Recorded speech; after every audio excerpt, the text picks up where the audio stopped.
La guerra sería el destino de una generación de judíos de Palestina, la tierra de Israel. Ellos y sus padres lucharon durante medio siglo movidos por el sueño de la soberanía judía. Y a ellos se unieron judíos de países árabes y supervivientes de la tragedia europea que vagaban en busca de una tierra a salvo de persecuciones. Egypt? No. Soviet Union? Yes. United Kingdom? Abstain. The United States? Yes. Resolution of the Dutch Committee for Palestine was adopted by 33 votes, 13 against, 10 abstained. Al final de la Segunda Guerra Mundial, los judíos de Palestina estaban decididos a establecer un Estado. La primera manifestación de la soberanía judía en la tierra de Israel en 2000 años. El 29 de noviembre de 1947, las Naciones Unidas votaron para establecer dos Estados, uno judío y otro árabe, en una Palestina dividida. Los árabes juraron resistirse a la creación del Estado judío, incluso con la guerra. Este documental es la historia de esa guerra.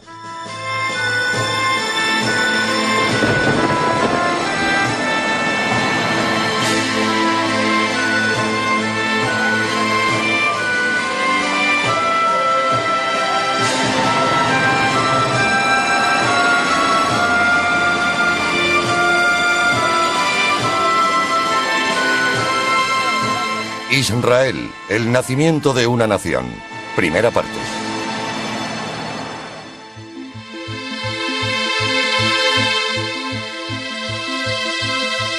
Esta es la tierra de Israel, también llamada Palestina desde la conquista romana 2000 años antes. Un territorio de casi 500 kilómetros de largo por 60 de ancho, por el que se ha luchado durante siglos. Y por el que se lucharía otra vez.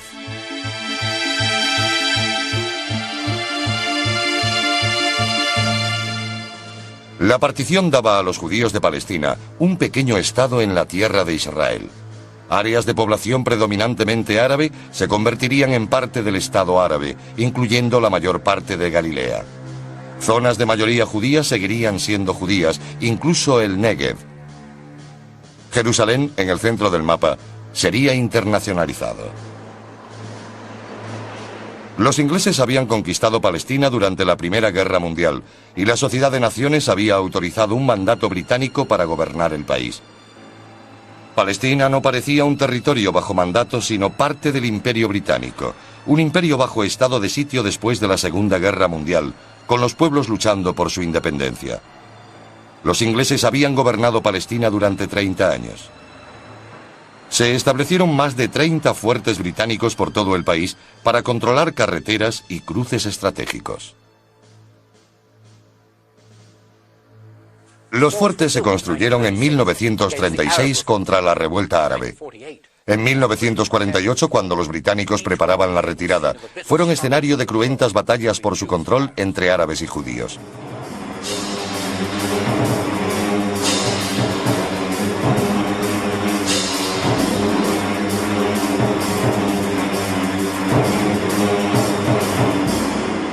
Este fuerte de Getcher estaba localizado cerca del ferrocarril que cruza el río Jordán, que unía Palestina con Transjordania y Siria.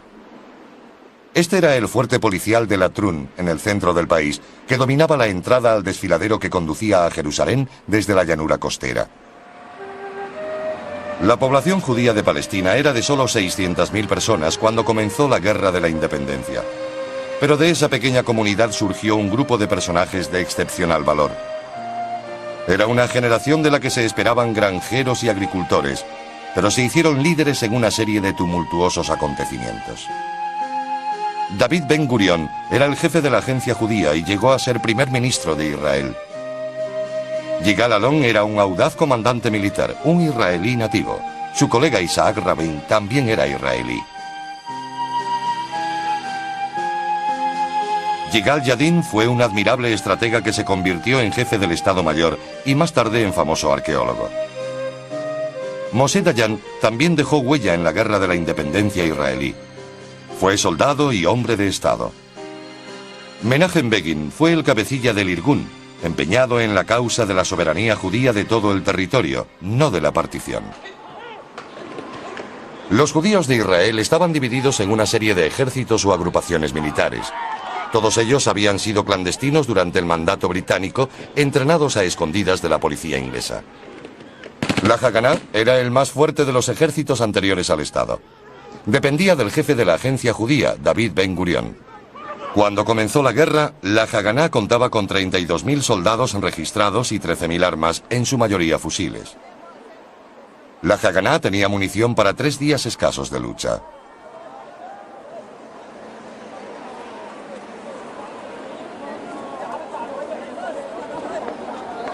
El Palmaj era una unidad de comandos de élite que reclutaba a sus miembros en las cooperativas agrícolas o kibbutzim. También era parte de la Haganá, pero tenía un mando semi-independiente. En vísperas de la guerra, el Palmaj tenía 3.000 combatientes en sus filas. El Etzel o Irgun era una fuerza de extrema derecha, implicada en acciones terroristas contra británicos y árabes. Contaba con unos 2.000 hombres.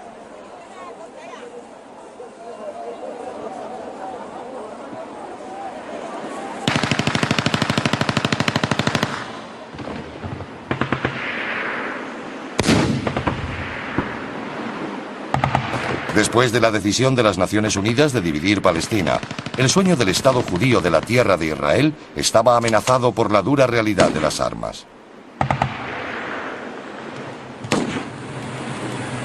3 días después de que francotiradores árabes atacaran un autobús civil en la costa mediterránea matando a 5 judíos, los árabes asaltaron el centro comercial judío en Jerusalén a las afueras de la puerta de la antigua Jaffa, provocando el caos y la destrucción y reduciéndolo a cenizas. No hubo muertos, pero la población judía quedó conmocionada. En Jerusalén, las comunidades árabes y judías estaban a punto de entrar en guerra. Las patrullas británicas pretendían asegurar la paz y el orden. Mientras tanto, los ingleses formulaban planes secretos para su salida del país.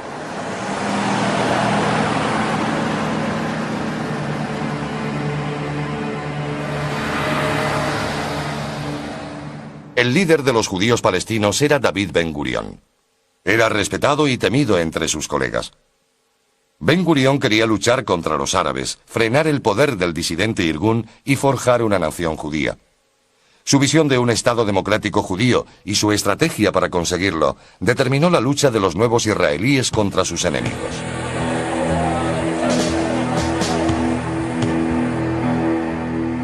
Según los patrones militares convencionales, algunas de las decisiones de Ben Gurion resultaron insólitas. Estaba decidido a proteger Jerusalén, símbolo histórico y religioso del Estado y la nación judía, y a hacerlo contra la opinión militar. La ciudad estaba lejos de la llanura costera, sujeta al asedio árabe y muy difícil de defender. Ben Gurion también se había comprometido a defender todos los asentamientos judíos. Al sur de Jerusalén estaba Gush Etzion, un grupo de 4 pequeñas cooperativas agrícolas o kibbutzim con solo unos cientos de residentes. Gush Etzion estaba fuera de la frontera del Estado judío en el plan de partición de las Naciones Unidas. A principios de enero, un oficial del Palmaj, Uzi Narkis, se convirtió en comandante de Gush Etzion. Enseguida, cuando vi aquel cerco, comprendí que estaban sentenciados. No había ninguna posibilidad de que sobrevivieran los 4 pequeños kibbutzim que ya estaban sitiados.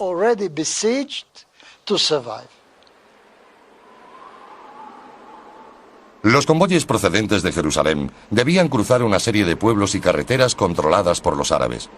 A los pocos días de la llegada de Narkis, los habitantes de los pueblos vecinos atacaron el asentamiento. Fue la mañana del 14 de enero. No creo haber visto tantos árabes en ese valle de ahí, llamado el Valle de los Bendecidos.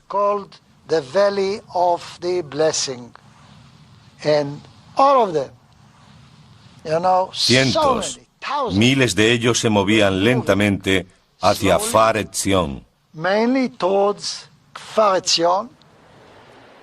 Narkis recibió un mensaje por radio de un kibutz cercano de que los árabes habían parado a desayunar antes del asalto. Esa pausa le dio la oportunidad perfecta y autorizó el ataque. El pelotón del Palmaj les sorprendió en mitad del desayuno. Les rodeó y les atacó. Todos se retiraron. Hubo muchos muertos y heridos. Ese fue realmente el comienzo del ataque. Los soldados judíos estaban escasos de armamento y munición. Narkis solicitó ayuda al centro de mando del Palmaj en el kibutz Ma'ale HaHamisha. Se autorizó una misión especial.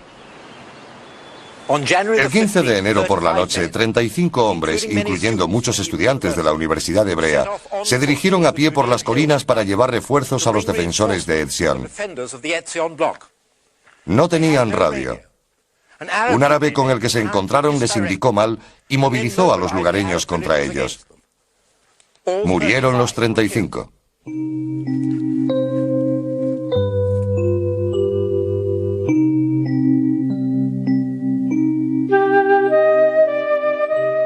Los árabes de los pueblos limítrofes se congregaron para ver a los muertos.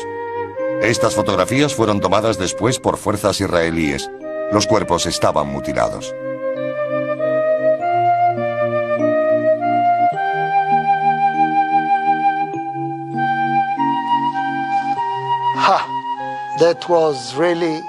Fue muy duro. Los árabes y los palestinos estaban en guerra.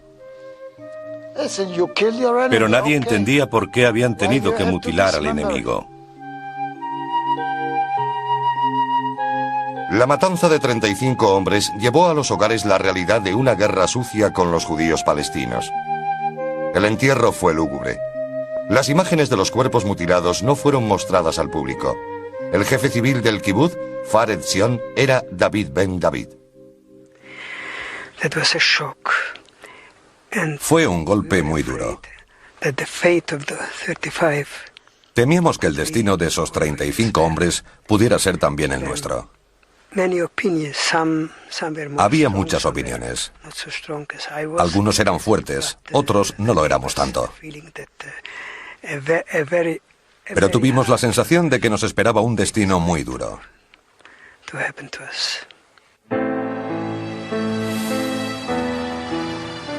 En febrero, quizá por primera y única vez, Ben Gurión autorizó una retirada de un asentamiento. Esta es la colonia juvenil de Ben Shemen, situada cerca de la ciudad árabe de Lod y fuera del Estado judío, según la partición de las Naciones Unidas. Este documento, inédito hasta hoy, fue tomado por uno de los profesores de Ben Shemen y guardado en un cajón durante 50 años. Los jóvenes eran supervivientes del Holocausto. Soldados británicos y de la Haganá los acompañaron. Viajaron a Kfar Bitkin, un pueblo de la costa mediterránea en territorio judío, donde esperaban encontrar refugio.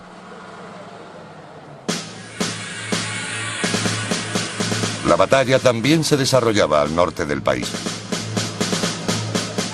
Las ciudades septentrionales estaban mezcladas, incluyendo judíos y árabes. Haifa, en la costa, era el principal puerto del país y seguía bajo control británico. Los ingleses usaban su poder para contener la emigración judía. Aunque la mayor parte de Galilea la ocupaban pueblos árabes, los kibutz israelíes estaban diseminados por toda la zona.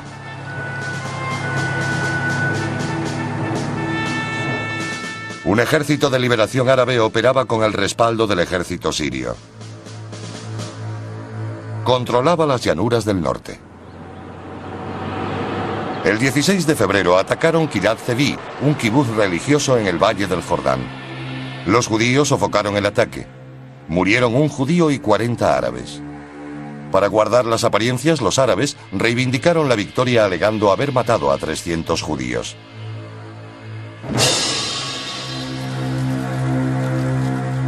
En Jerusalén también había un frente abierto. El 22 de febrero hubo una gran explosión en la calle Ben Yehuda. 47 judíos murieron y 130 resultaron heridos. Los judíos se enfurecieron. Sospechaban la implicación de desertores del ejército británico que ayudaban a los árabes a colocar bombas. El 11 de marzo hubo otra explosión, esta en un edificio de la agencia judía en el centro de Jerusalén, de hecho, la sede del gobierno judío. Un antiguo empleado árabe del consulado de los Estados Unidos dejó un coche bomba en la entrada. La explosión mató a 12 judíos.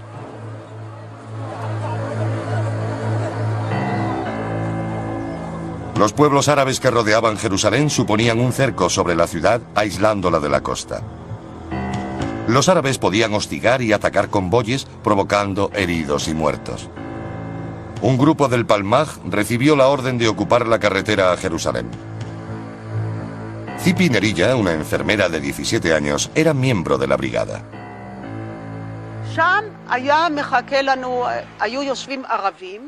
Los árabes esperaron allí, en esa colina de abetos. Habían informado a los pueblos de la zona de nuestra llegada, entre ellos a Bet Mahsur, a Saris y a otros pueblos árabes. Esperaron arriba hasta que aparecimos. Entonces bajaron hasta la carretera, disparando a los neumáticos.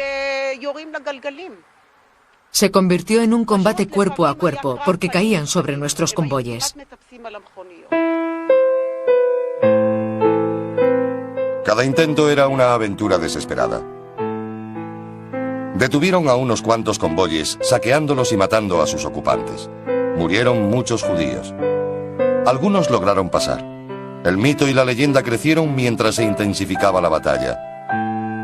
Un joven poeta escribió: los convoyes atraviesan la ciudad. Nuestros muertos se apilan a ambos lados de la carretera. El esqueleto de hierro está tan mudo como mi amigo Bab el-Wad. Recordad siempre nuestros nombres. Bab el-Wad, en la carretera a la ciudad.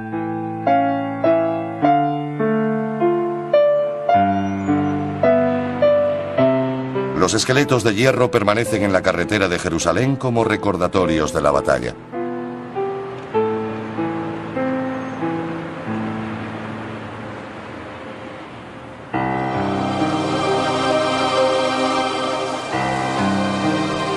Después de la Segunda Guerra Mundial, los judíos europeos habían intentado desesperadamente entrar en Palestina, pero se veían bloqueados por las restricciones británicas. Muchos de esos judíos eran supervivientes del Holocausto. No soñaban solo con un refugio en Israel, sino con una vida a salvo en un Estado judío. La vigilancia británica de la costa palestina era constante. Aunque los ingleses consiguieron entorpecer el paso a los judíos, provocaron en los refugiados una mayor determinación por alcanzar la tierra que consideraban su hogar. El barco de la Haganá, una Fraid, sin temor, fue uno de los que detuvieron. Sus pasajeros fueron enviados a campos de detención en la isla de Chipre, a 300 kilómetros de distancia. Sin embargo, algunos judíos europeos ya habían logrado burlar la vigilancia británica. Entre ellos estaba uno de los pocos que sabían cómo disparar una ametralladora. Un superviviente del Holocausto, partisano en los bosques de Polonia, que después había entrenado a otros en el campo de desplazados de Bergen-Belsen. Su nombre, Menahem Ullman. Decidí venir aquí para crear un país, para casarme y criar a mis hijos. Un país para mí y para todos los descendientes de los muertos en el Holocausto europeo. Esta batalla iba a ser como la del gueto de Varsovia. No había posibilidad de huir, pero teníamos que luchar.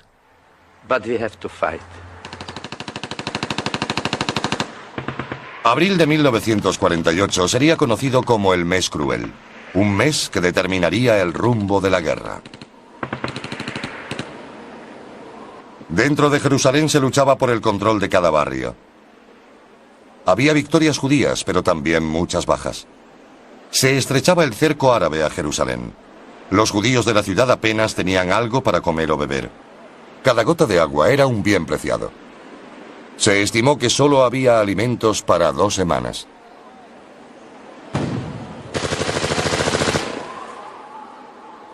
Disparaban proyectiles desde la ciudad antigua y los pueblos árabes de los alrededores. Habían ocupado zonas judías, pero no había contigüidad territorial, dificultando así la defensa. El barrio hebreo de la ciudad antigua, poblado en su mayoría por judíos, se reforzó con hombres de la Haganá y el Palmaj.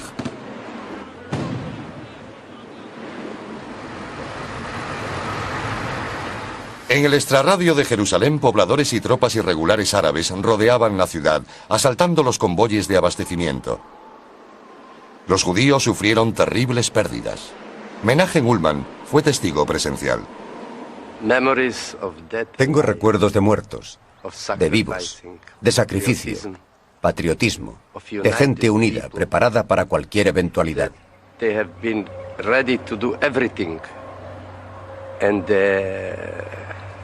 El nombre de la acción era Muerte o Victoria.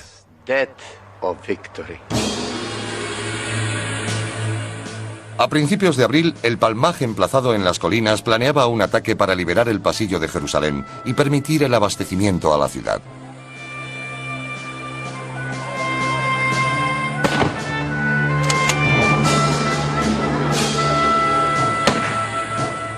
Estas secuencias muestran a los soldados árabes preparándose para la batalla en una de las colinas.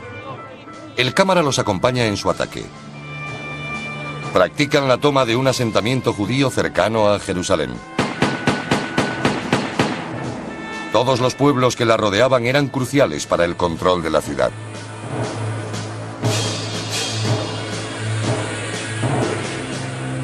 A pocos kilómetros de las afueras de Jerusalén se levanta esta gran colina que domina toda Judea hasta el mar Mediterráneo. Llamada el Castel o Castillo, conserva los restos de un fuerte romano y luego cruzado.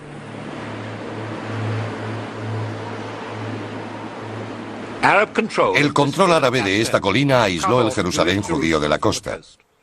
El 3 de abril, fuerzas judías tomaron la colina.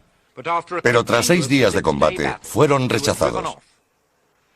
Su última orden fue una advertencia. Todos los soldados deben replegarse.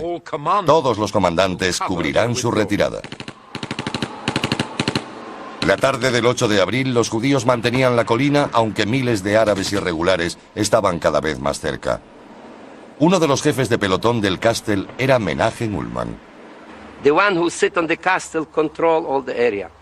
El que tomara el Castel controlaría la zona. El comandante árabe palestino era Abdul Qader Husseini. Envió miles de soldados. En el último ataque llegaron hasta la cerca porque nos estábamos quedando sin munición. Antes de llegar ya creían estar dentro, pero entonces nosotros les hicimos retroceder. Media hora después llegó un jeep de las Naciones Unidas. Quería ver a nuestro comandante. Nos dijo, no sabéis a quién habéis matado. Abdul Qader Husseini estaba muerto allí, en la carretera.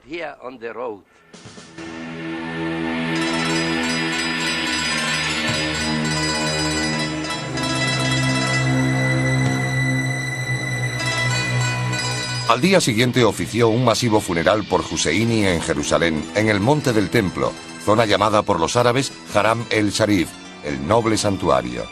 La muerte de Husseini sembró la desilusión entre las filas árabes. Habían matado a su mejor comandante. El mismo día del entierro, el 10 de abril, los árabes se enfrentaron a otro desastre de profundos efectos políticos. Fuerzas judías del Irgun atacaron y tomaron el pueblo de Dir Yassin. Pero hubo más de 200 árabes muertos, muchos de ellos mujeres y niños. El mando judío estaba aterrorizado y negó su implicación en el ataque. Los árabes abandonaron sus hogares y huyeron con la esperanza de regresar después, tras el ejército árabe conquistador. El principal objetivo árabe era el barrio hebreo de la ciudad. Los judíos habían vivido allí cientos de años a pocos metros del Muro de las Lamentaciones. El bombardeo árabe era continuo. El 13 de abril alcanzaron una guardería y 20 niños resultaron heridos. El sitio continuaba. Las penalidades dentro del barrio se intensificaban. Los bombardeos también.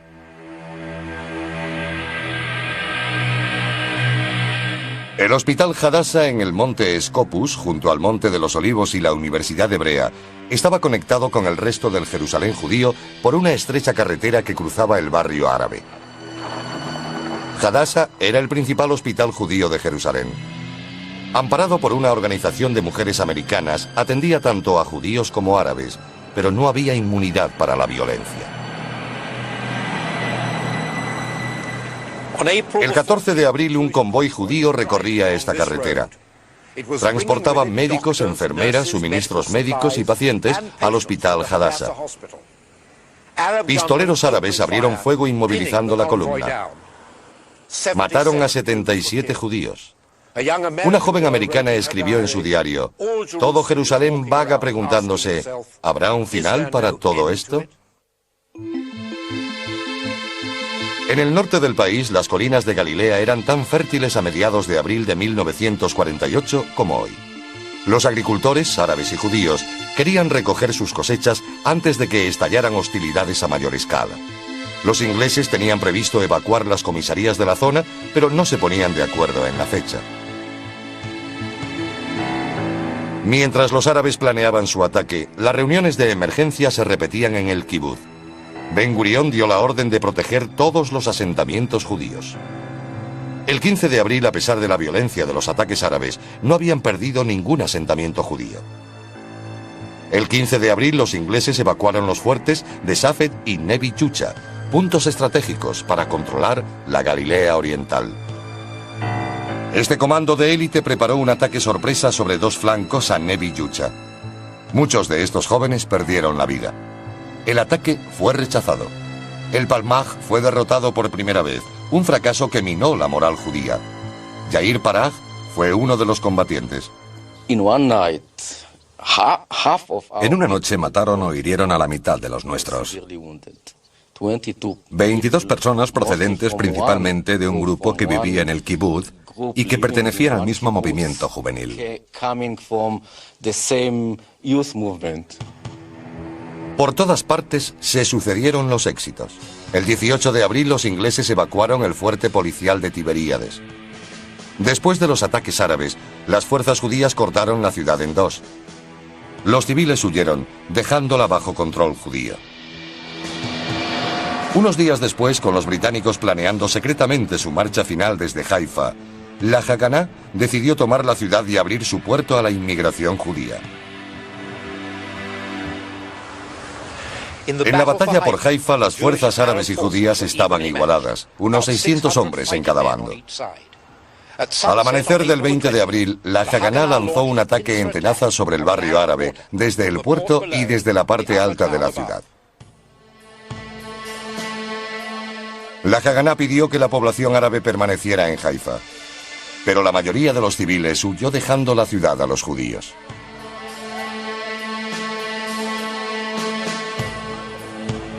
La lucha fue encarnizada. Las fuerzas judías lograron un sorprendente triunfo. Hubo muertos en ambos bandos.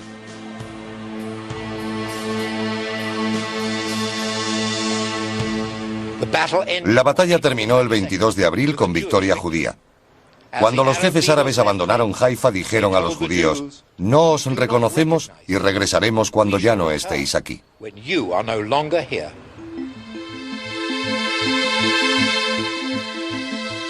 El 24 de abril, los ingleses evacuaban la comisaría de Semach en el extremo meridional del mar de Galilea. Los judíos se hicieron con ella. Unos días después, a escasos kilómetros al sur, el escenario de la batalla sería el fuerte policial cerca del kibutz Getzer. Mientras lo evacuaban los ingleses, los judíos del kibutz Getzer tomaron el fuerte. Getzer significa puente, y 3 puentes cruzaban el río Jordán, uno de ellos de la época romana. El ferrocarril Haifa-Damasco cruzaba el puente turco. La estación de ferrocarril cercana y los puentes eran puntos estratégicos que controlaban el cruce entre Transjordania y Palestina. De repente, el 27 de abril, la Legión Árabe Jordana, un ejército regular bien armado y entrenado por los británicos, apareció en la orilla jordana del río. Los jóvenes y mujeres de Getzer, que apenas superaban los 30 años de edad, tenían un entrenamiento militar limitado. Los niños del kibutz ya habían sido evacuados. En una reunión se decidió que un miembro de cada pareja con hijos huyera del lugar por su seguridad. Entre ellos estaba Dubi Bar, Decidimos que uno de los padres de cada familia con hijos debería irse para que los niños no se quedaran huérfanos de los dos padres, en todo caso solo de uno. Decidimos que sería mejor que se fuera la madre. Pero en algunos casos, la madre era más importante para la defensa del lugar que el padre. La decisión fue que el miembro más importante para la defensa del lugar se quedara aquí. Enfrentándose a una decidida resistencia, la Legión Árabe se replegó. Las fuerzas de la Legión Árabe de Getzer fueron transferidas al frente de Jerusalén. Las escaramuzas por toda la ciudad ya habían decidido el perfil de los barrios de Jerusalén. Los judíos, desprovistos de alimentos y munición, decidieron continuar el ataque para conectar los barrios judíos. El 29 de abril, fuerzas judías atacaron el barrio de Katamon. La clave de la batalla fue el monasterio ortodoxo griego de San Simón, tomado por tropas del ejército iraquí. Los judíos aseguraron la posición, convirtiendo el monasterio en un puesto de mando. Los judíos controlaban ahora la parte occidental de la ciudad, aunque el barrio hebreo de la ciudad antigua seguía cercado. El 26 de abril comenzó la batalla por Jaffa, una ciudad portuaria cercana a Tel Aviv. Jaffa era parte de la zona incluida en el Estado árabe en el plan de partición de las Naciones Unidas. Las fuerzas del Irgun abrieron el camino en un ataque coordinado con la Haganah. El bombardeo británico de Tel Aviv y un ataque aéreo sobre la cercana Bat Yam debían ayudar a los árabes. Los soldados británicos abrieron fuego sobre los judíos, que amenazaban con provocar la caída de esta crucial ciudad árabe. El 11 de mayo los judíos habían ganado. Los árabes huyeron en masa de Jaffa.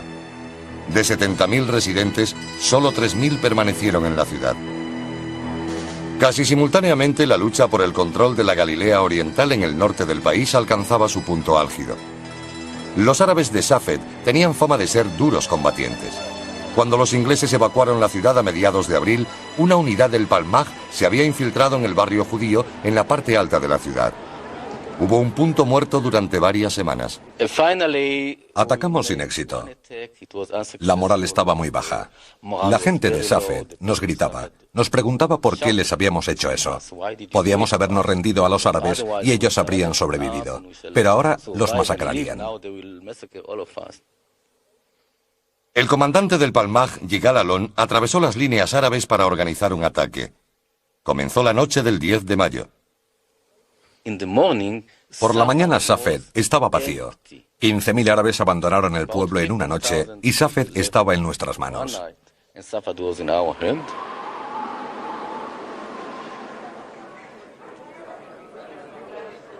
En Tel Aviv, los dirigentes judíos estaban cada vez más decididos a declarar un Estado. Temían una invasión del ejército regular árabe. Había una posibilidad para detener la masacre: convencer al rey de Transjordania, Abdullah, para que se retirara de la coalición de ejércitos árabes. Ben Gurión designó a Golda Meir como emisaria secreta. Se infiltró con un pequeño grupo a través de territorio controlado por árabes. Hicieron muchos esfuerzos de última hora para evitar la guerra. El 10 de mayo Golda Meir llegó al río Jordán y, disfrazada de árabe, cruzó el río para reunirse con el rey Abdullah en su palacio de verano de Chunek. El rey dijo que no habría guerra si los judíos accedían a no declarar el Estado y detenían toda futura inmigración judía. Era inaceptable. Decenas de miles de supervivientes del Holocausto esperaban entrar en Palestina. Si su majestad quiere la guerra, dijo Golda Meir, habrá guerra. Y añadió, quizá volvamos a encontrarnos pronto, después del establecimiento del Estado. A punto de declararse el Estado, los árabes reanudaron los ataques sobre el aislado kibutz judío de Faret Zion, al sur de Jerusalén. Los heridos fueron trasladados al kibutz vecino. Árabes irregulares entraron en el Faret Zion y aniquilaron a todo el que encontraron. Poco después, la Legión Árabe de Transjordania expulsó a los irregulares y tomó los asentamientos judíos vecinos. Cuando se creó el Estado judío, nosotros fuimos los últimos en salir del kibutz de Gush Etzion y nos hicieron prisioneros de guerra.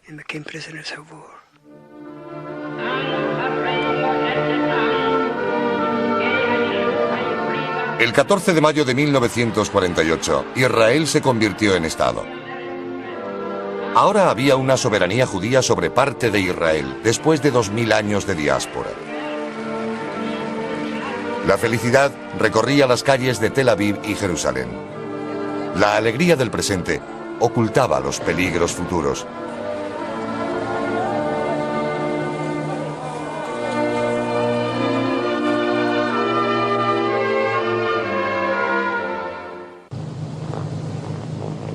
El 15 de mayo, aviones egipcios atacaban Tel Aviv. Los daños ocasionados el primer día de guerra total fueron considerables. Un Spitfire fue derribado. Los árabes habían demostrado que sus cazas podían llegar a los centros de población judíos. La opinión militar fue unánime. El Estado no sobreviviría. El mariscal Montgomery, que había mandado a los victoriosos ejércitos aliados en el norte de África y Europa, dijo que el Estado de Israel sería derrotado en 2 semanas. Los árabes amenazaban a Israel por todos los frentes. Al sur, el ejército egipcio preparaba un ataque a gran escala sobre Tel Aviv y Jerusalén. En el centro, la Legión Árabe Jordana ya estaba en Jerusalén y reforzaba sus tropas. El ejército iraquí se unió a la contienda. Al norte, los ejércitos sirio y libanés se preparaban para la invasión.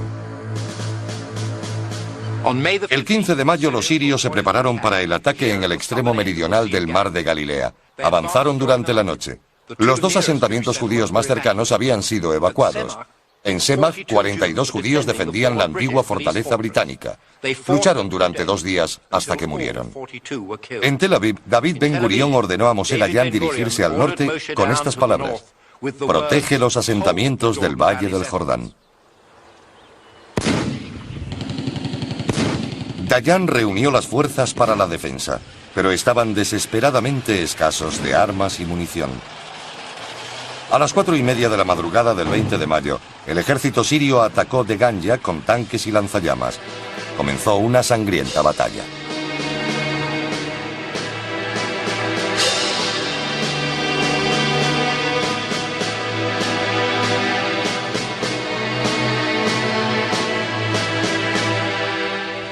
Los sirios estaban a punto de vencer cuando, a mediodía, 2 piezas de artillería israelí que acababan de llegar al puerto de Tel Aviv abrieron fuego. El efecto fue inmediato tanto física como psicológicamente. Los sirios se retiraron. De Ganya se había salvado. Un sentimiento de alivio recorrió el nuevo estado. Los ejércitos regulares árabes podían ser derrotados. Israel podía sobrevivir. Las piezas de artillería eran de fabricación francesa. El mando septentrional del Haganá solo tenía 2 y demostraron ser de un gran valor.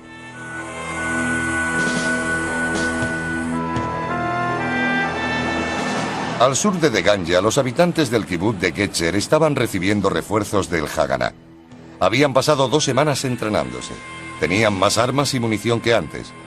Pero confirmando sus peores miedos, una fuerza del ejército iraquí apareció en la orilla jordana del río, donde la Legión Árabe había acampado 2 semanas antes.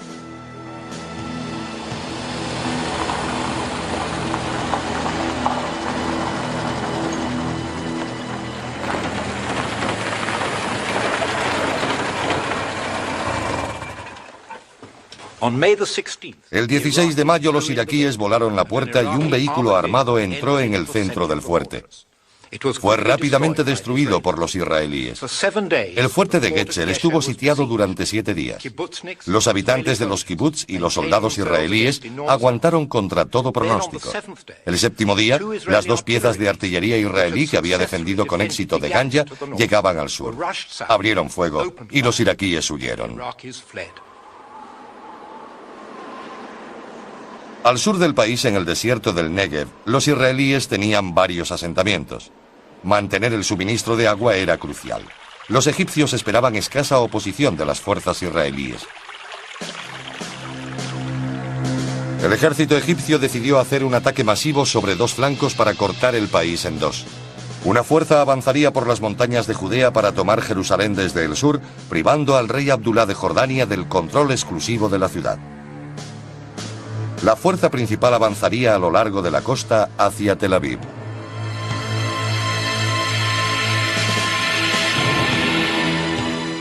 Esta recreación del campo de batalla recuerda a los 100 hombres y mujeres que aguantaron heroicamente el ataque de las fuerzas egipcias durante 5 días. El 19 de mayo los egipcios atacaron Yad Mordecai al sur de Tel Aviv. La defensa se enfrentó a infantería, tanques, artillería y aviones. El segundo día de batalla habían muerto 18 hombres. El tercer día el kibutz dio señales de que los hombres estaban próximos al agotamiento. Uno de los comandantes del amenazado kibutz era Munio Brandwein. Nos atacaron con artillería, aviones y morteros. Su infantería avanzó hasta colocarse a 150 metros. Abrimos fuego y atacamos. Ellos habían tenido muchas bajas y retrocedieron. Pensamos que se habían retirado todos. En esos 2 días sufrimos 18 bajas. Llegaron refuerzos, pero tras 5 días de intensa lucha, el kibutz tuvo que ser abandonado. Esos 5 días proporcionaron un respiro esencial, gracias al cual se pudieron enviar armas y refuerzos al norte para la defensa de Tel Aviv.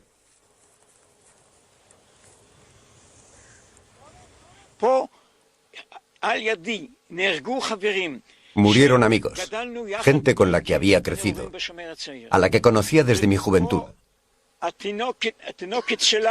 Sus hijos y mis hijos habían jugado en la misma habitación. Era un problema espiritual. ¿Cómo podíamos soportar lo que estaba ocurriendo? Pero preferí calmarme, tenerlo todo bajo control porque había que actuar contra el invasor.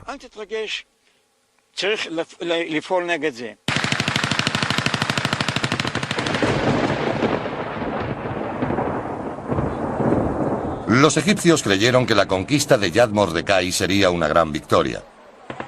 Su ejército preparó una película de propaganda para mostrar su hazaña. Fue un simulacro.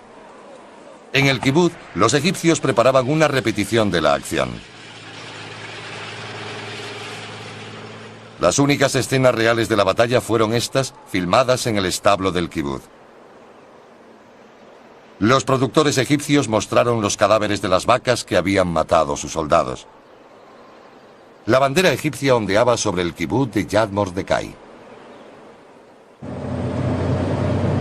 En Jerusalén había continuas escaramuzas. Ben Gurión estaba decidido a proteger la ciudad, pero Jerusalén seguía aislada de la costa y la comida escaseaba. Cuando un convoy pudo entrar con alimentos y municiones, el júbilo se extendió por toda la ciudad. No estaba claro que los israelíes pudieran defender la ciudad nueva, y mucho menos su barrio en la parte antigua. El 27 de mayo la ciudad antigua cayó. Fue un trágico final para una historia de valor y esperanza.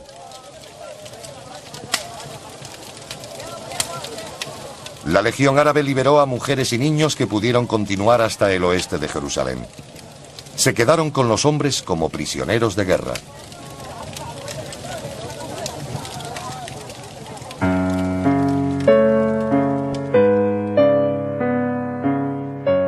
Esther Kyllingold, una religiosa inglesa, fue una de las combatientes judías. Fue alcanzada por un proyectil jordano el último día de la batalla. Cuando el barrio judío se rindió, los soldados jordanos la llevaron, herida pero aún con vida, al cercano monasterio armenio. En su lecho de muerte rehusó un cigarrillo. Era el Sabbat y estaba prohibido fumar. Había escrito a sus padres unos días antes: «Os escribo para pediros que pase lo que pase, os lo toméis con el mismo espíritu que me lo tomo yo. No me arrepiento de nada. Hemos librado una gran batalla.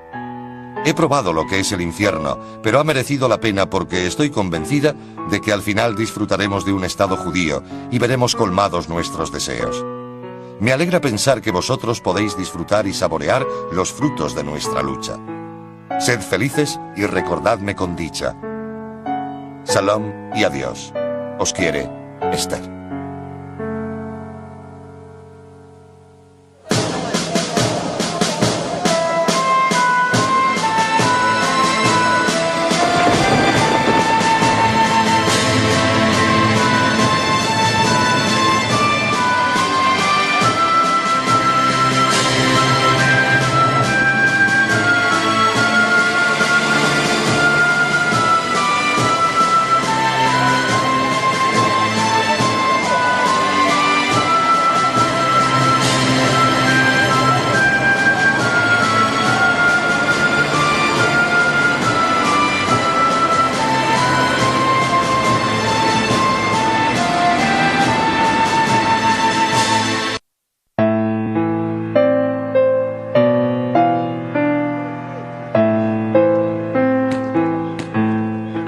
La Guerra de la Independencia de Israel fue obra de jóvenes conscientes de una historia especial. Lucharon por la independencia política, pero también por la vida y el futuro del pueblo judío. Los primeros meses de la guerra resistieron a un enemigo decidido a derrotarlos.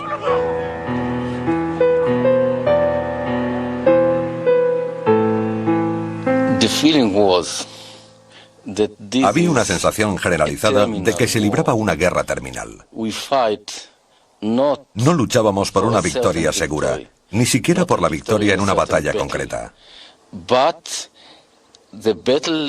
Era un combate por la supervivencia física de cada uno de nosotros como nación, como grupo, y por nuestro país y nuestra historia.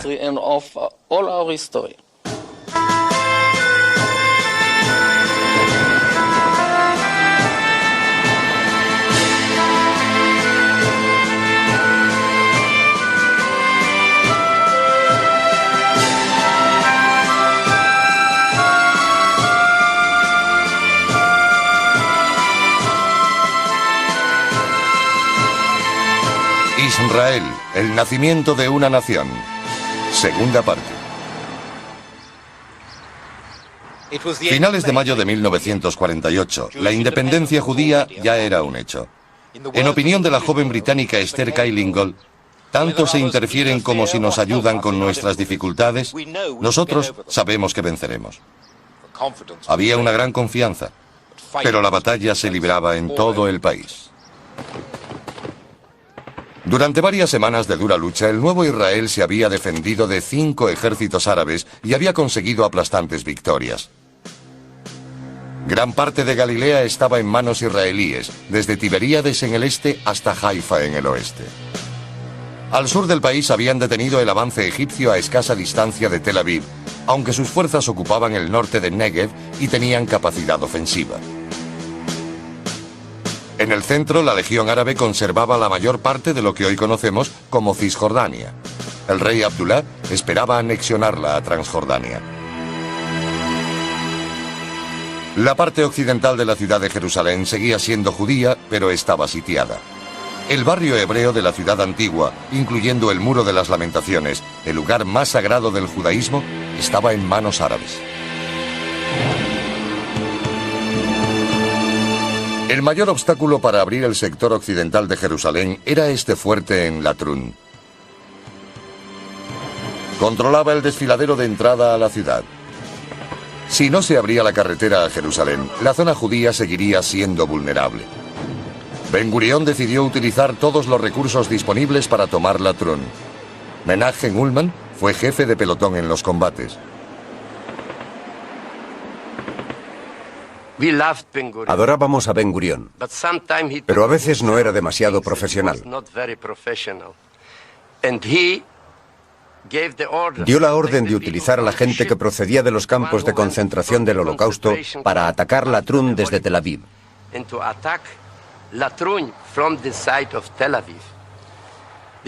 No conocían Tel Aviv y muchos de ellos murieron justo aquí.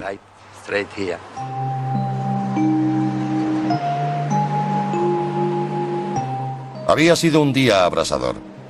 La munición escaseaba entre las fuerzas atacantes y muchos ni siquiera tenían botellas de agua. En el primer ataque sobre Latrun murieron más de 100 judíos.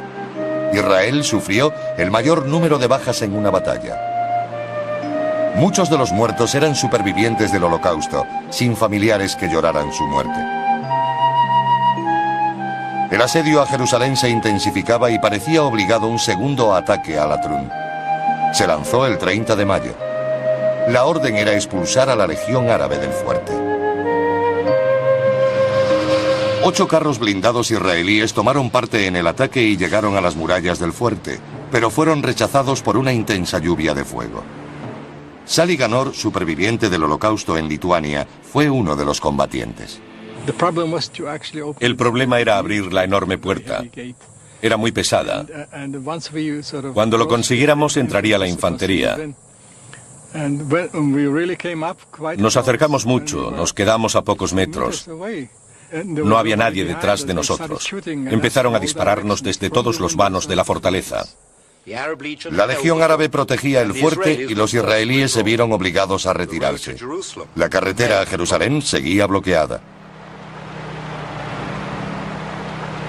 El ejército israelí estaba al borde del agotamiento. Tenía que intentarlo de otra manera. Y la encontraron por casualidad.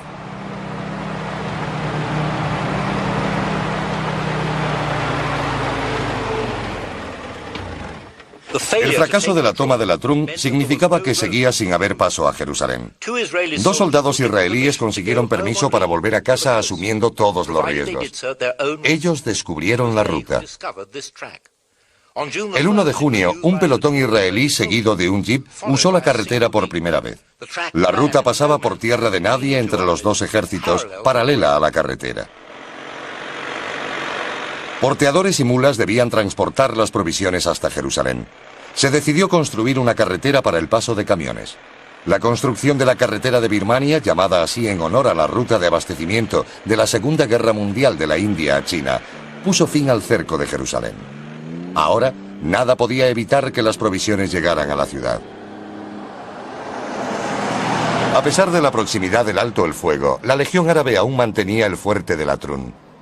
Ben Gurión ordenó lanzar un ataque final. Fuerzas adicionales traídas especialmente del norte se unieron al Palmaj en Jerusalén. Yair Parag estaba entre los combatientes. No había tiempo para organizarse logísticamente entre los 2 grupos, uno desde Jerusalén y el otro desde Galilea. Fue un fracaso. Los del grupo local ocuparon la colina equivocada, aunque conocían bien la zona, pero cometieron un error. El ataque fracasó. Durante la retirada, su jefe ordenó a Yair y a otros 2 soldados, sin apenas armas, guardar la carretera ante un posible contraataque árabe.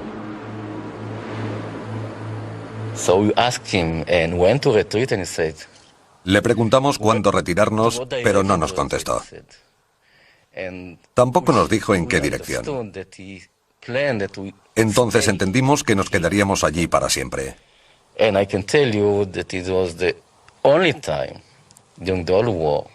Fue el único momento durante toda la guerra, y estuve combatiendo todo un año, que tuve el sentimiento de que ese día iba a morir.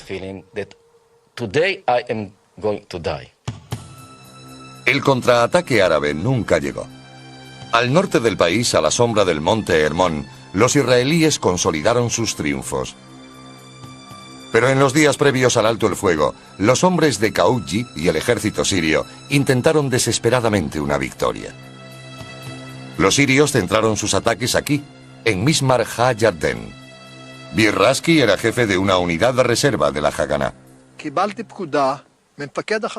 Me dio la orden un comandante de brigada. Nos dijo que en nuestra ruta encontraríamos 2 cañones de 65 milímetros procedentes de Degania. Cuando llegamos empezamos a disparar a los sirios. Hicimos 10 descargas, no más. Rompimos su ataque y se dispersaron. Un campo de minas frustró un segundo ataque sirio. La noche del 9 de junio, a punto de ordenarse el alto el fuego, los sirios lanzaron un tercer ataque, esta vez en una zona no protegida por minas. Lograron afianzar su posición e invadir el asentamiento.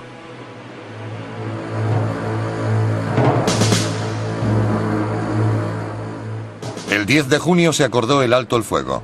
Ambos bandos estaban exhaustos. En Latrun, el cese fue supervisado por agentes de las Naciones Unidas. Los muertos yacían al sol y empezaban a descomponerse. Tras los feroces combates, hicieron el intercambio de cuerpos.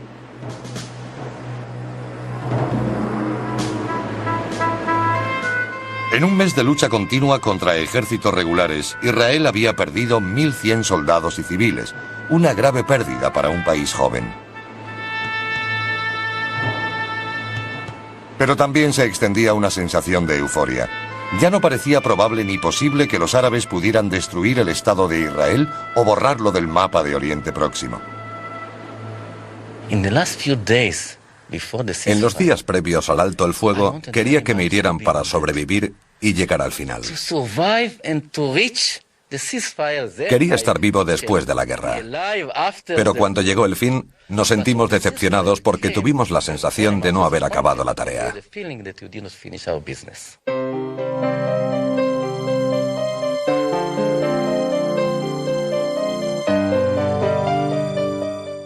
El comandante israelí declaró: "El primer alto el fuego nos viene como llovido del cielo". Los soldados se reunieron con sus familiares, amigos y seres queridos por primera vez en muchos meses.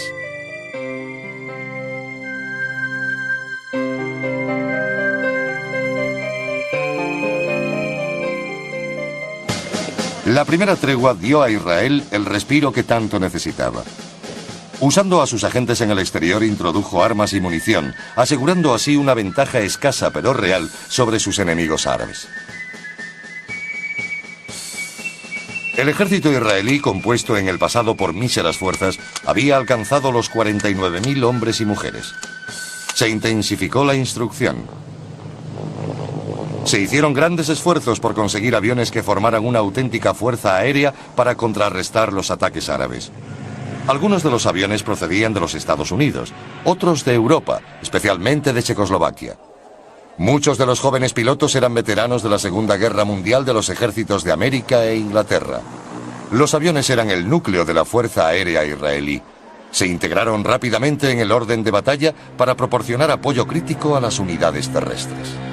El Altalena era uno de los barcos que transportaba armas a Israel. Sus bodegas contenían suficientes armas para abastecer a varios batallones.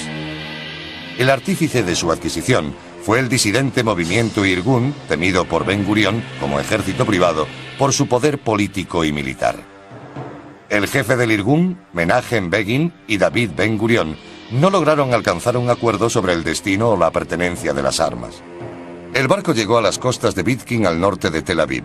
Ben Gurión ordenó que el barco entregara sus armas de forma incondicional en cuestión de minutos. Cuando el Irgun se negó, las tropas israelíes recibieron la orden de atacar. Un gran número de combatientes del Irgun y 2 soldados israelíes resultaron muertos. El barco levó anclas y siguió rumbo al sur, a Tel Aviv. A bordo había muchos partidarios del Irgun y armas destinadas a su movimiento.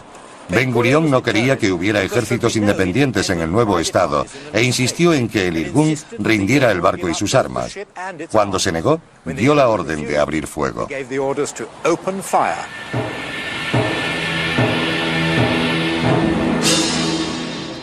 El incidente del Altalena amenazó al joven estado con una guerra civil. Uno de los mejores comandantes del ejército, Isaac Rabin, desempeñaba el cargo de primer ministro. Judíos contra judíos y valiosas armas perdidas en las aguas del mar Mediterráneo. Al final del día, Ben Gurión se hizo con la victoria, unificando al ejército bajo un único e indiscutible mando, aunque se había arriesgado a dividir la nación. Los cabecillas del Irgun, incluido Begin, asistieron al entierro de sus compañeros. La tregua duró hasta el 9 de julio. Le siguieron 10 días de actividad israelí que les permitió avanzar sus posiciones en muchos lugares del país. Había 4 zonas vitales ante los nuevos enfrentamientos. Al norte, en Chefaram y Nazaret, los israelíes consiguieron el control del resto de pueblos y ciudades árabes que seguían formando bolsas de resistencia. En el centro del país, debajo de Galilea, los fallos tácticos y de inteligencia les costaron una clara victoria. Las fuerzas del ejército iraquí continuaron protegiendo esta elevación cerca de la ciudad árabe de Jenin. Y había 2 lugares más: Lod y Ramallah. Lod y Ramallah eran ciudades árabes que podían bloquear la libertad de movimiento de las fuerzas israelíes hacia el Negev y Jerusalén desde Tel Aviv y amenazaban la seguridad de las zonas judías junto al Mediterráneo. Bajo el mando de Yigal Alon y la dirección táctica de Moshe Dayan, los israelíes tomaron la zona. Hasta ahora los árabes habían huido de sus hogares por propia iniciativa o de sus líderes. Esta operación marcó un cambio. Los ejércitos árabes usaban las ciudades de Lod y Ramallah como base desde la que atacar la llanura costera. El 9 de julio los israelíes lanzaron una ofensiva contra ellas. Al día siguiente, el batallón de comandos israelíes mandado por Moshe Dayan entraba en Lod. El asalto duró solo 47 minutos, pero provocó la confusión entre las fuerzas árabes. 2 días después ocupaban Ramallah. Miles de árabes huyeron animados por los oficiales israelíes por expreso deseo de Ben Gurión. El centro del país ya era israelí. Tomaron el aeropuerto internacional construido por los ingleses cerca de Lod y lo transformaron rápidamente en una base aérea. Los egipcios habían establecido su cuartel general en la ciudad de Migdal, parte del Ashkelon moderno. Estas imágenes que Israel capturó meses después muestran a Migdal bajo control egipcio. Estaban convencidos de que sus fuerzas no solo podrían proteger el norte del Negev, sino ampliar sus zonas bajo su control.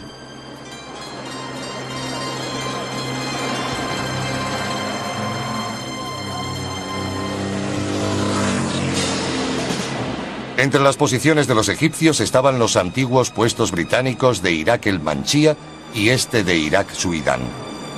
El fuerte de Irak Suidán aseguraba las posiciones egipcias en el norte del Negev, zonas que serían conocidas como la Bolsa de Faluya.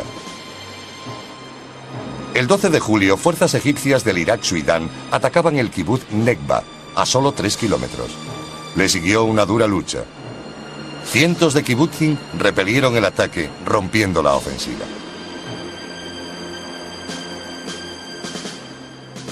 Al final del 10º día de combates, el mapa volvió a transformarse. Hubo un nuevo alto el fuego. Aunque los israelíes se mostraban confiados, la mayor parte del Negev seguía en manos egipcias.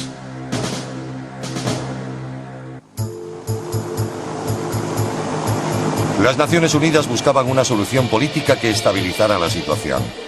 Eligieron como emisario a Folke Bernadotte, un distinguido conde sueco que había ayudado a los refugiados judíos durante la Segunda Guerra Mundial. Bernadotte recorrió las zonas en conflicto y formuló un compromiso que la mayoría de los judíos interpretó como proárabe.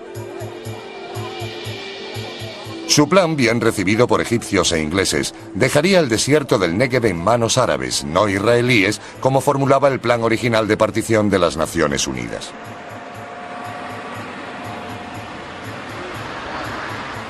El 17 de septiembre, el conde Bernadotte se disponía a tomar el té con el gobernador militar de Jerusalén, cuando el grupo terrorista Stern le tendió una emboscada en una esquina y lo mató. El gobierno de Israel condenó de inmediato el atentado.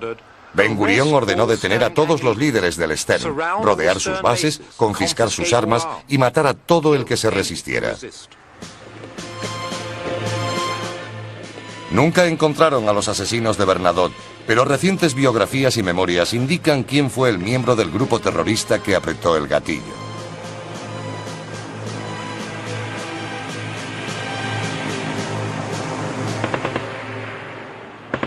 La guerra se reanudó el 15 de octubre. Los israelíes estaban desesperados por liberar el Negev. Hicieron un plan de ataque contra las fuerzas egipcias. Estas tropas estaban especialmente adaptadas a luchar desde posiciones fijas. El fuerte de Irak Suidán fue testigo de 7 batallas entre ambos bandos. Muchos israelíes perdieron la vida en estos ataques frontales. Finalmente evitaron las posiciones egipcias y el 21 de octubre lanzaron un ataque sobre la capital del Negev, la ciudad bíblica de Beersheba.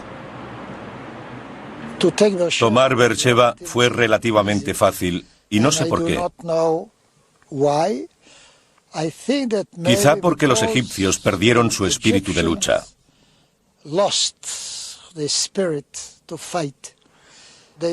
No se imaginaban que nos atreveríamos a tomar la capital del Negev.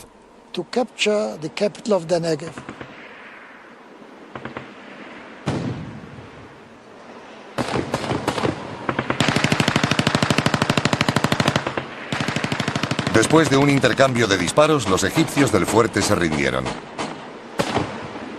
También tomaron la cercana mezquita. A las 9:15 de la mañana del 22 de octubre, el cuartel general israelí recibía el mensaje: Beersheba está en nuestro poder. A las 3 de la tarde se ordenó un nuevo alto el fuego general. Los israelíes habían tomado un territorio considerable. Habían liberado el kibutz Yad Mordecai y sus residentes volvían a sus hogares. Fue un regreso sombrío. Durante 5 largos meses el kibutz había estado bajo control militar egipcio. Había sido destruido en su mayor parte. La primera tarea fue la de enterrar adecuadamente a los que habían caído. Después, iniciaron la reconstrucción de sus hogares. Mientras en el norte del país, los israelíes lanzaban la operación Hiram, llamada así en honor al rey de Tiro, en Líbano, que envió cedros para ayudar al rey Salomón a construir el primer templo de Jerusalén en tiempos bíblicos. El objetivo de la operación era tomar toda Galilea hasta las fronteras previstas para el país. Debían destruir a las fuerzas de Kaugji y su ejército de liberación palestino y expulsar a fuerzas sirias, libanesas e iraquíes. La operación fue un éxito.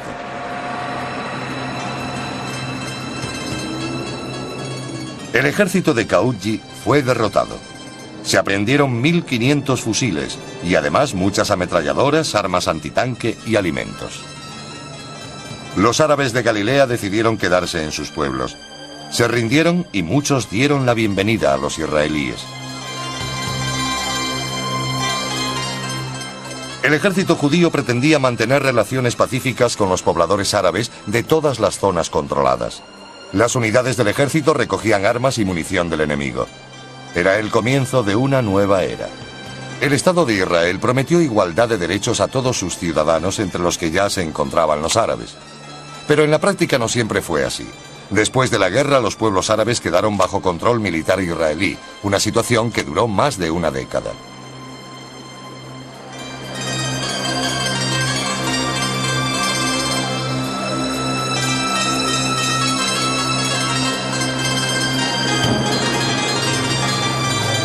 Las fuerzas judías también entraron en pueblos drusos.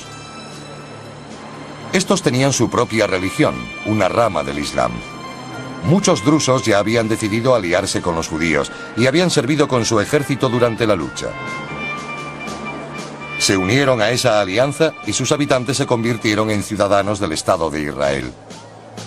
Durante el mes de noviembre, los israelíes continuaron avanzando por el Negev.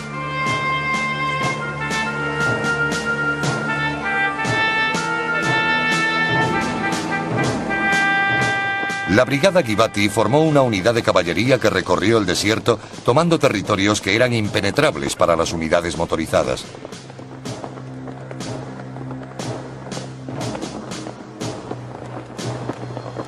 En el frente jordano se había conseguido un alto el fuego efectivo.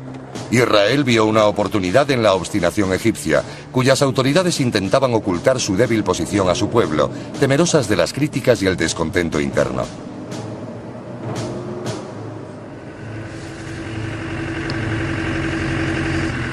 El 10 de diciembre de 1948, Yigal Yadin, director de operaciones de las fuerzas israelíes, dio la orden: derrotar al enemigo y expulsarlo hasta la frontera del país. En la preparación de la batalla, su jefe de operaciones, Isaac Rabin, reparó una antigua calzada romana que cruzaba el Negev hasta el Sinaí. La batalla comenzó la madrugada del 22 al 23 de diciembre. Dirigidas por Yigal Allon, las fuerzas israelíes liberaron el Negev occidental.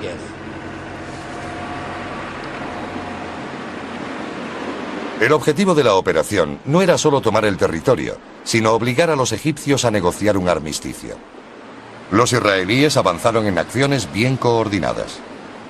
Aunque sufrieron algún revés, el avance hacia el oeste fue rápido. Hicieron muchos prisioneros. El ejército egipcio seguía siendo una fuerza combatiente, pero el gran número de prisioneros ponía en duda su futura eficacia. Participamos de forma activa en una operación llamada la Campaña del Joreb, uno de los nombres del monte Sinaí.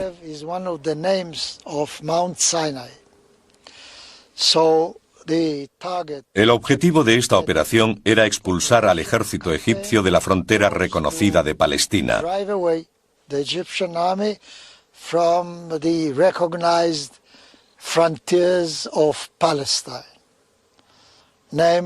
Concretamente de Aujal Jafir, hoy Nitzana. Fue aquí, en Nitzana, el 27 de diciembre de 1948, donde tuvo lugar la crucial batalla por el control del Negev occidental.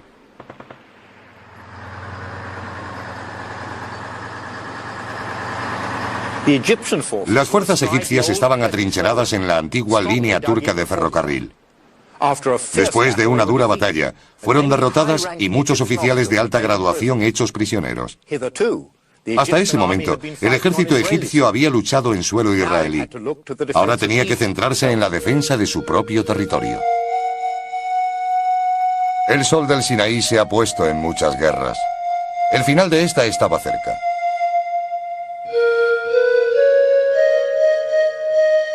Con la ruta hacia el desierto del Sinaí abierta, Israel quería asegurarse los mejores términos para la paz. Casi inmediatamente el general Yigal Allon ordenó a sus tropas entrar en el Sinaí. Avanzaron a toda velocidad, amenazando con aislar al ejército enemigo en Gaza. Egipto ya estaba preparado para mantener conversaciones con Israel, aunque no mientras las tropas israelíes permanecieran en su territorio. Los ingleses enviaron 5 aviones en ayuda de Egipto para reconocer las posiciones israelíes en el Sinaí. Israel logró derribarlos. Una increíble hazaña militar para la joven fuerza aérea del país y una humillación para Gran Bretaña. Este hecho solo aumentó la presión política sobre Israel. Ben Gurión, bajo coacción inglesa y norteamericana, ordenó la retirada de sus tropas. Los soldados israelíes ya estaban en El Arish, en el norte del Sinaí, cuando recibieron la orden. El general Yigal Allon y su segundo, Isaac Rabin, no estaban satisfechos. Pensaban que Israel podía negociar la paz con Egipto antes de abandonar el Sinaí. Israel se retiró. A los pocos días comenzaron las conversaciones del armisticio en la isla de Rodas, en el Mediterráneo. Las conversaciones estuvieron presididas por un delegado de las Naciones Unidas, Ralph Bunche. La atmósfera inicial era gélida. Aunque los egipcios accedieron finalmente a estar en la misma habitación, se negaron a hablar directamente con los israelíes. Walter Eitan era el jefe de la delegación israelí. Los egipcios se dirigían exclusivamente a Bunche como si nosotros no estuviéramos allí. Pero nosotros sí estábamos interesados en incluirlos. Se mantuvo esa distancia artificial hasta que un miembro de nuestra delegación, no recuerdo quién, dijo algo que ofendió mucho a los egipcios. Se volvieron a él y le dijeron: no tiene derecho a decir algo así. Entonces se dieron cuenta de que habían hablado directamente a nuestra delegación. Eran humanos, y cuando oyeron algo que les molestó, reaccionaron directamente. Entonces se rompió el hielo.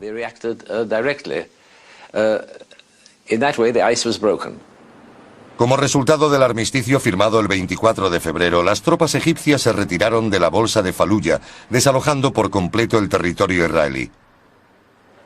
El general egipcio Said Taha, apodado el Tigre sudanés, había luchado con honor y era respetado por los israelíes. El nuevo estado conseguía el norte del Negev sin más combates. Como parte del acuerdo, Egipto mantuvo el control de la franja de Gaza, donde había muchos refugiados palestinos.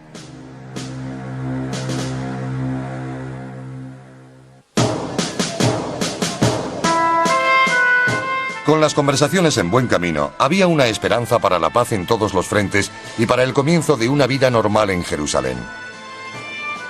Los israelíes querían establecer su Estado y su democracia. Ningún símbolo de gobierno democrático viable era más potente que el de un parlamento.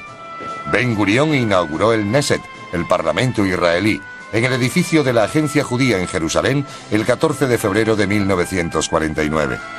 El edificio había sido parcialmente destruido por un terrorista árabe un año antes.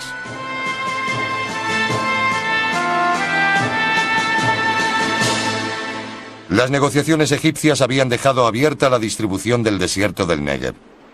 Las conversaciones con los gobiernos libanés y transjordano se iniciaron el 1 de marzo. Los jordanos pensaban reclamar el Negev. Los israelíes lo querían para sí, como estaba propuesto en el plan de partición de las Naciones Unidas. La última operación israelí se produjo el 5 de marzo de 1949. Avanzando al sur a través del desierto del Negev, 2 unidades israelíes compitieron por alcanzar la cabeza del Golfo de Aqaba y el antiguo fuerte británico de Eilat, a 240 kilómetros.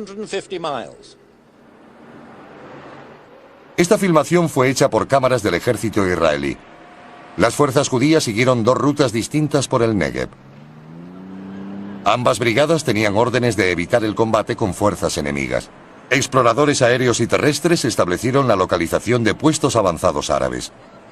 Los israelíes avanzaron rápidamente a través del espectacular paisaje del desierto. La brigada del Negev llegó a Eilat a las 3 de la tarde del 10 de marzo. No encontraron resistencia. No había bandera israelí. Improvisaron la que pasaría a ser conocida como la bandera de tinta, una bandera pintada solo con tinta. El cuartel general recibió un mensaje. Las brigadas del Palmaj, Negev y el Golani entregan el Golfo de Eilat al Estado de Israel. Mientras continuaban las negociaciones con Jordania, se marcaban las fronteras en la zona de Jerusalén. Algunos pensaron que las conversaciones no prosperarían. El rey Abdullah mantuvo una delegación en Rodas, pero decidió llevar la negociación él mismo en Transjordania. Recibimos un mensaje del rey Abdullah de Jordania, el abuelo del actual rey. Quería negociar los términos del armisticio en persona. En otras palabras, no quería que su delegación en Rodas negociara los detalles del acuerdo.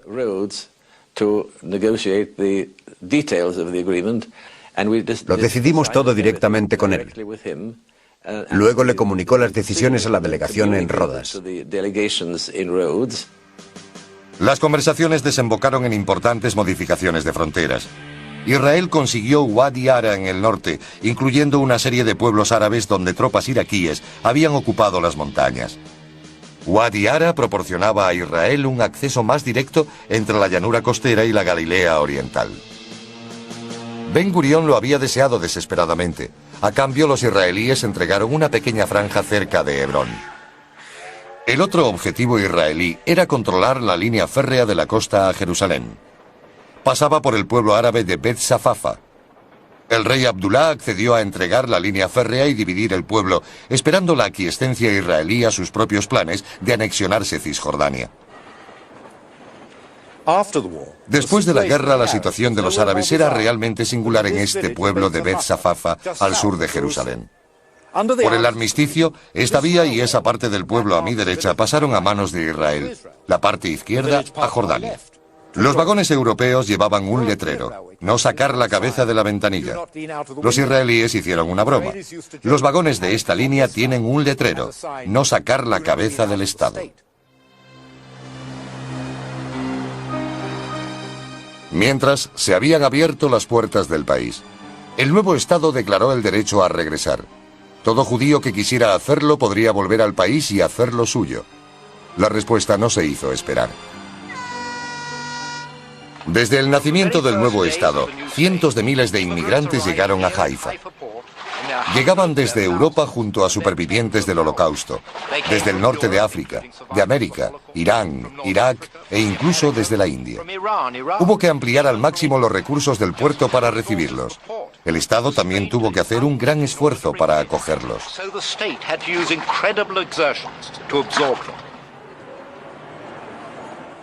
Una vez finalizada la guerra, los israelíes debían pensar en desmovilizar y crear un ejército adecuado para defender el Estado. El armamento enviado durante la guerra era suficiente para un ejército en tiempos de paz. Ahora había miles de soldados preparados. Israel era un país bíblico, capaz de defenderse, gobernarse y listo para integrarse en el concierto de las naciones.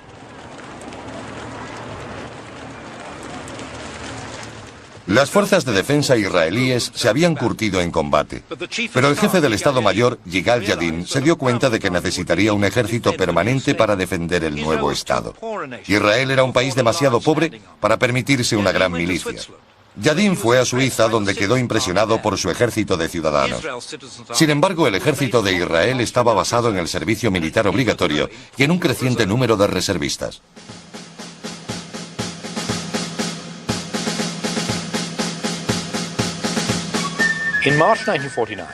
En marzo de 1949, Bernard Beecham, un judío británico, decidió visitar el Estado de Israel.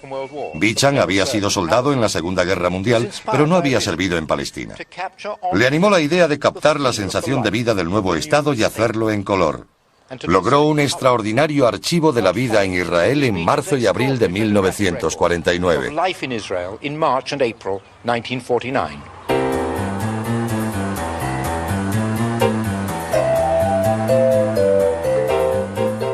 Este era el aeropuerto de Lod. Muchos años y restauraciones después sería conocido como el Aeropuerto Internacional Ben Gurion.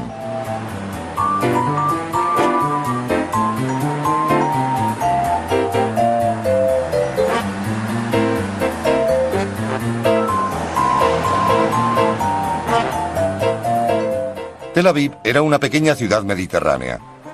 Había terminado la guerra, no tenía mucho tráfico. Se ofrecían conciertos especiales y muchos soldados seguían paseando por las calles. El casco de la Altalena permanecía en la costa de Tel Aviv.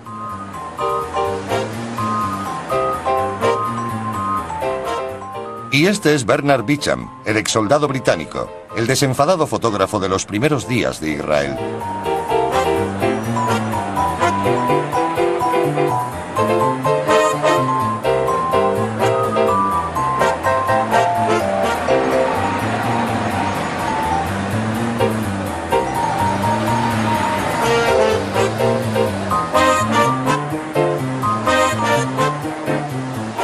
Bicham visitó Jaffa, todavía marcada por la guerra.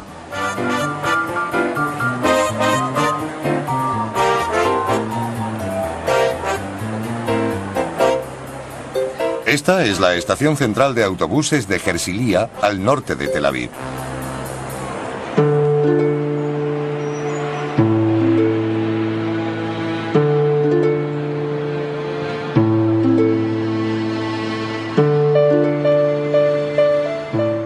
Unos días después, Bicham viajó a Jerusalén.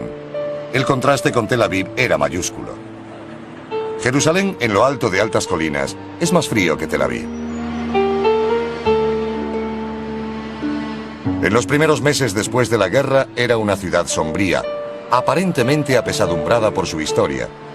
Una ciudad incompleta marcada por los recientes conflictos y la división resultante, de la que habían sido testigos las piedras eternas de Jerusalén. Una ciudad predestinada a seguir siendo la capital de Israel como ya lo había sido. Pero en marzo de 1949 era una ciudad marcada por las secuelas de la guerra.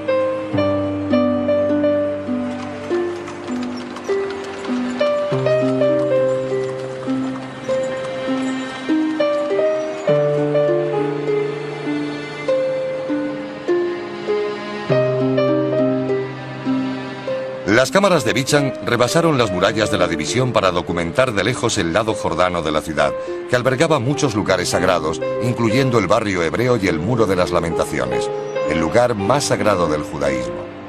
Los israelíes no podían visitarlo por la prohibición jordana.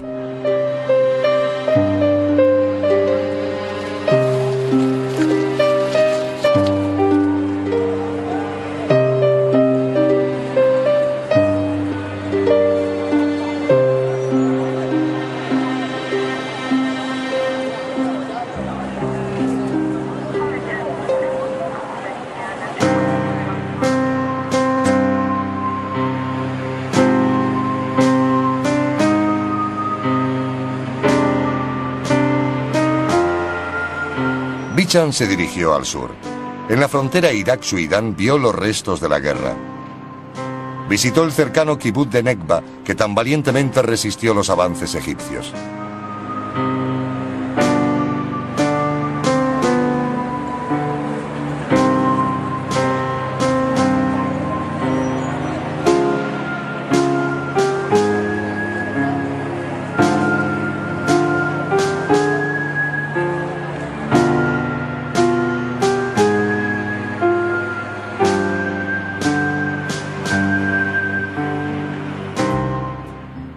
Voluntarios extranjeros que trabajaban en la cocina del kibutz posaron para su cámara.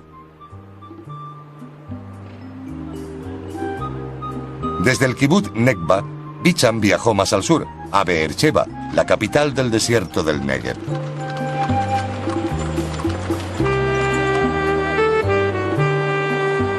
Había recordatorios de la guerra por todas partes.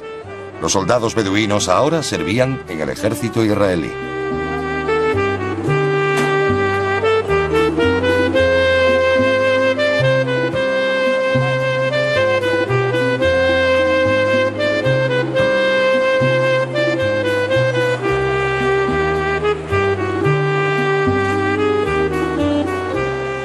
La ciudad no le dio pista alguna de la metrópolis que llegaría a ser, aunque la bandera israelí ondeaba por toda la ciudad.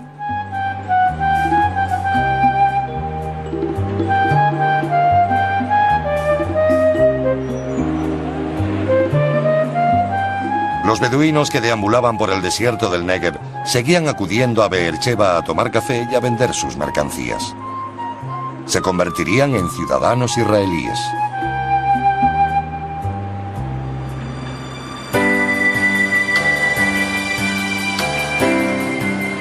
Después viajó al norte. Se detuvo en un kibutz del Valle del Jordán llamado Asdod Jacob. El kibutz era una floreciente empresa. Sus miembros podían volver a ser agricultores, no soldados.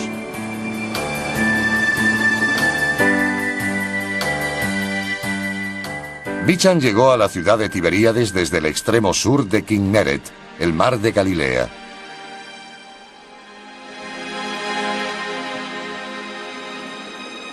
Tiberíades tiene magníficas vistas al mar de Galilea. La ciudad seguía parcialmente en ruinas.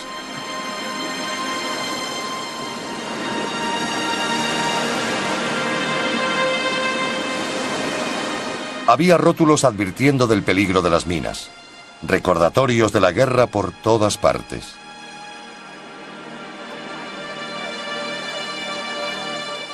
Pero la ciudad parecía volver a vivir. La sensación de vida renovada se respiraba en todas partes.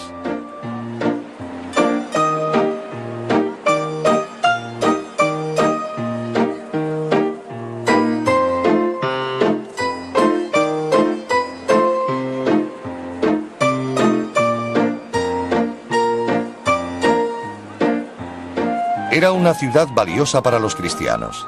Aquí pasó Jesús sus últimos años. Bichan subió a bordo de un pequeño barco para cruzar el lago hasta el kibutz Ein Geb, al alcance de los cañones sirios desde las colinas. Las negociaciones con los sirios aún no habían comenzado, pero las armas estaban mudas. También aquí volvía a empezar la vida.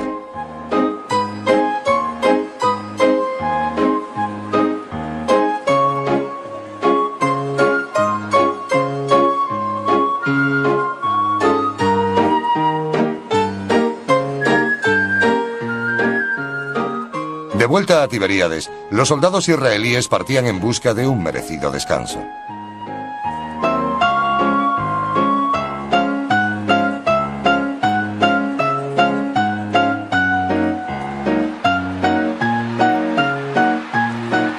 Era abril de 1949. Los jóvenes de Israel destacaban por su espontaneidad. Eran las primeras semanas y meses de una nueva vida para el pueblo de Israel. Sobre el mar de Galilea surgió el arco iris.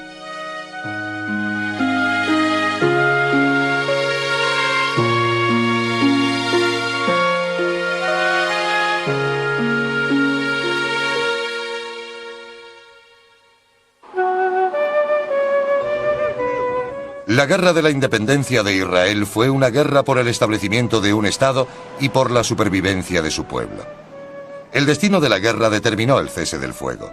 Las negociaciones establecieron las fronteras que duraron 19 años, hasta que Israel volvió a verse amenazada. Los que lucharon en esta guerra la recuerdan como el periodo más dramático e importante de sus vidas, una contribución a su pueblo y su futuro. El Estado de Israel ya estaba establecido. 6.000 judíos habían muerto en la guerra de la independencia, el 1% de la población. Ahora ofrecía un rayo de esperanza.